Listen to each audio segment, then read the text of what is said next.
Welcome back to Tech Man. Today, let me show you how you can find people on Facebook using their Gmail. So let's begin.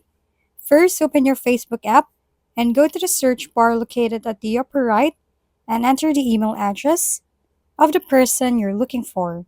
Then, if the email address is associated with a Facebook account, their profile will appear in the search results. After that, you can simply click on their profile to find that person. However, if that person doesn't appear in the search results, you can try another method. Start by opening Facebook and tapping the three bar icon in the upper right corner. After that, go to Settings and Privacy, then tap on Settings. Next, navigate to the Account Center, and under your account settings, go to your information and permissions. Now tap on Upload Contacts and enable the Continuous Contacts Upload option. This method works for about 20% of contacts. For some people, Facebook will display suggestions based on mutual friends or other data.